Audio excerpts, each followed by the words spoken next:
Hi, Elinor. Thank you Hello. so much for taking the time out of your day today to discuss with us the online marketing secrets to building the business of our dreams. Thank you so much. I know this is a sector of all businesses which can be so intimidating, and it is for me. I know that when we first started our business, we discussed with an expert what kind of website we should have, and I was really into the design of the website and what it was going to look like and the aesthetic part of it.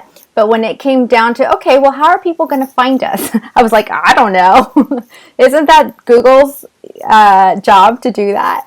Automatically find you. Automatically find me. Come on.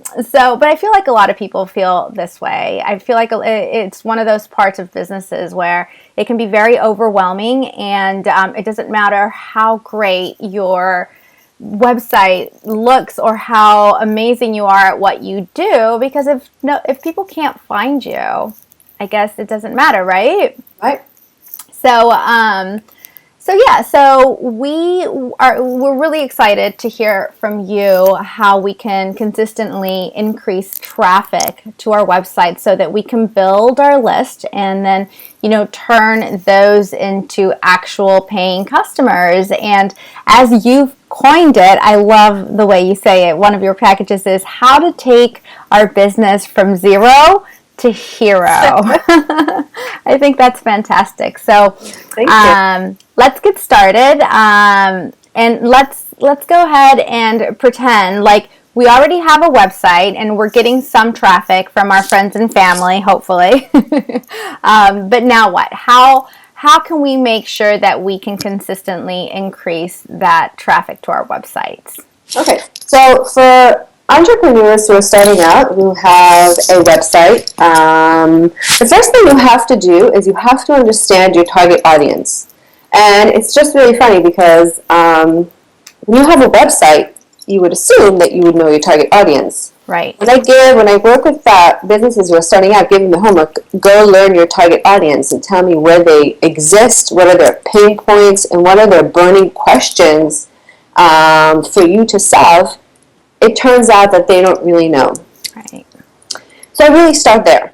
You have to have a website, which you already do, and you also have to have the measuring tool to understand if you are bringing in the traffic, what kind of traffic you're bringing in, and if your offering is aligned with your messaging. Okay, I have a question real quick. As far as the website is considered, the most popular platform that I know of is WordPress. But there's different types of websites besides WordPress? There's a million types of platforms. Okay. And in choosing a platform, you really have to know yourself. Okay. A lot of the platforms are a lot of drag and drop, plug and play. They don't require a lot of technical know-how. And you really have to know yourself. Do you want to start learning how WordPress works? WordPress takes a little bit of time and effort to understand. Do you have someone who will support you in the learning process? Or do you want to put up something up really quickly, in which case you might want to use something like Squarespace or Wix? Now, I generally don't recommend those website builders. Website builders, I mean like things where they just give you a platform, they host it for you, and all you have to do is just kind of drag and drop some images, write some content, and your website is done. Okay. It's really simple, but after a few months, you're like, okay, I have some traffic, things are going on, I want to customize it. All of a sudden, you're going to be like, oh, I can't do anything.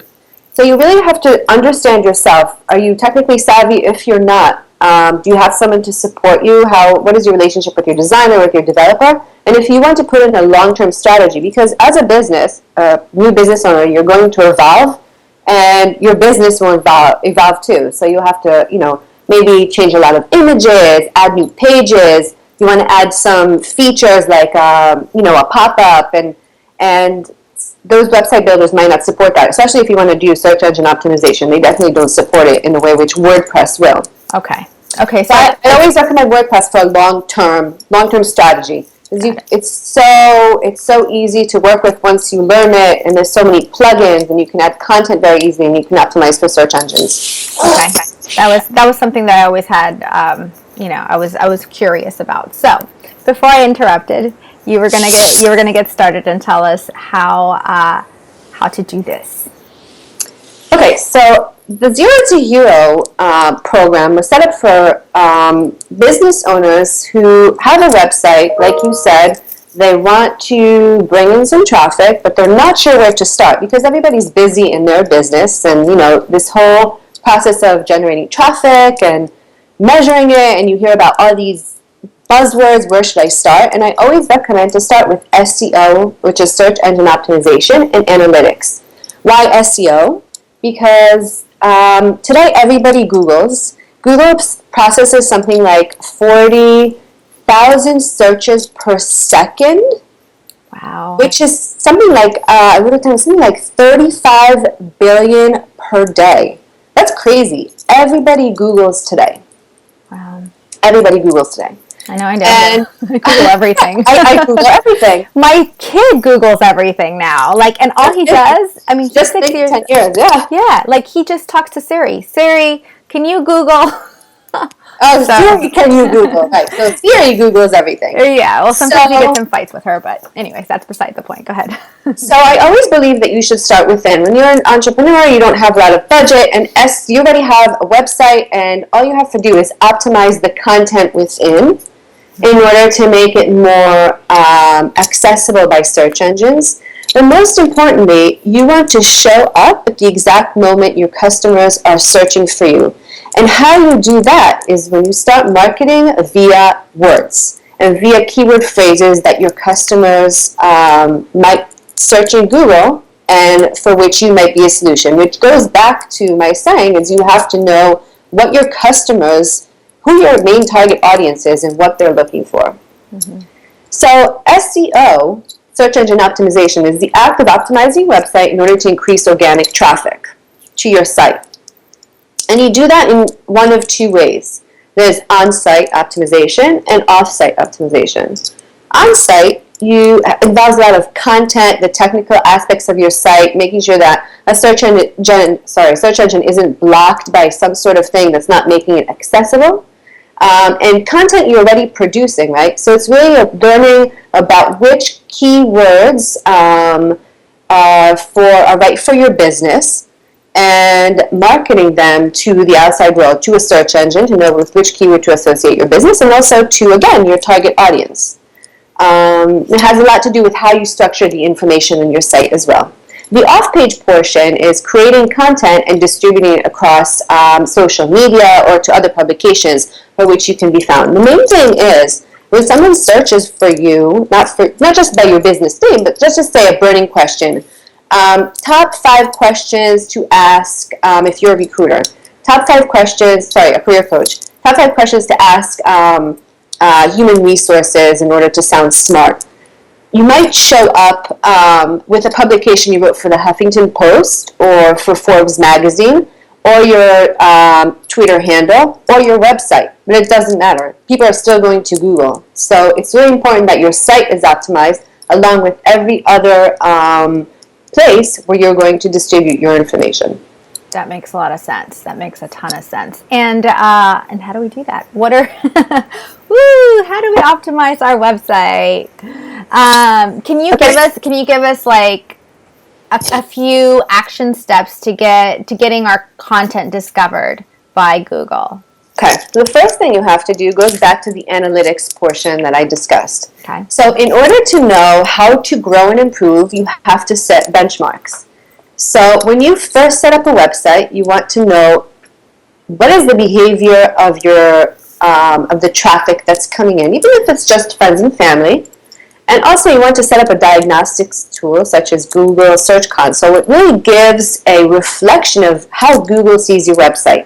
It shows you, for example, a keyword cloud.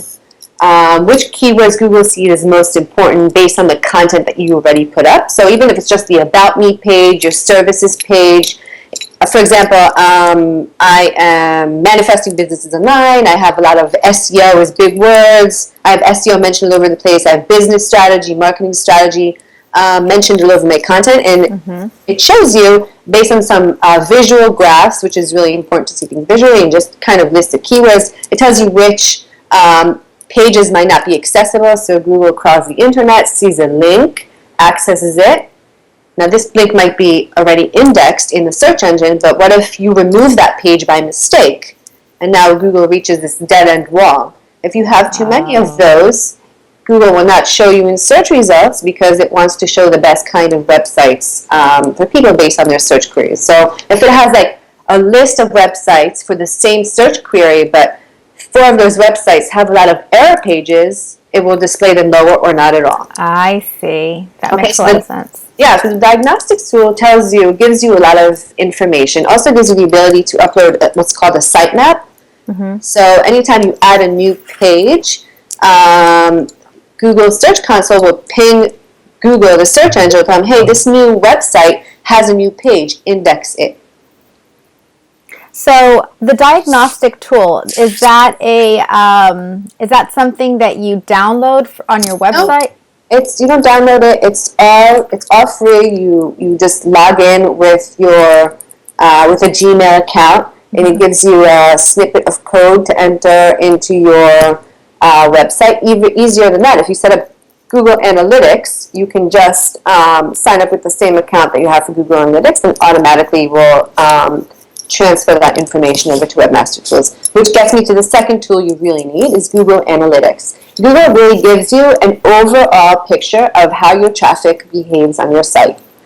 It tells you from which traffic sources you are getting visitors. Is it from referral pages, like, the Huffington Post if you publish an article, or some other website where you're advertising for your products, or if it's Google Organic, if you're doing paid advertising, or is it social media? What's working? And it allows you to set up a goal. You always have to remember, what is the goal of your website? I want people to come visit my site and sign up for my list. Mm-hmm. And you set up a goal, and it gives you the conversion rate per visitor to how many people signed up. You optimize your marketing channels. So those are the 2 things that you have to do. It also tells you with which keyword people visited your site and how long they stayed on the site for. So, for example, if I want to show up first for keyword online business strategy, and I notice that people are coming to this one article that I wrote about online business strategy, but they're only staying on the page for 5 seconds, and the bounce rate, which is the amount of time someone stays on the site for 5 seconds or less without engaging with it, pressing the back button, or just closing the browser, is really high. The bounce rate is 90%. I have to start thinking, okay, is this not right for my audience? If they're searching for online business strategy and they're landing on my website and finding this article, is this not giving them the information that they're looking for? I see. And let's say so you can pretty much tell what they Googled, their keywords that they're Googling that are bringing them to your website, correct? Mm-hmm. Or to their website. Okay, and then once they're there, and I'm just trying to put this in my layman's terms. And then once they're there, okay, so they searched this word, but now they're getting there and they're going somewhere else because maybe the content that was on there is not meeting their expectations, correct? Meeting their expectations, or maybe they're finding all the information that they need and they're leaving. Mm-hmm. And then you have to think, okay, I'm generating this content. I want to create value for my readers, and I also want them to sign up to my list. How can I make them do that? So then you start thinking about optimizing your conversion rate, where your conversion is your list. So maybe you want to have a subscribe button in the middle of your that page or article. That page. And you would test that. You would see if you get more signups. And if not, you would move to the other thing. Right. And that's so important to have, always to make it easy for people as to what's the next step. What's the next step?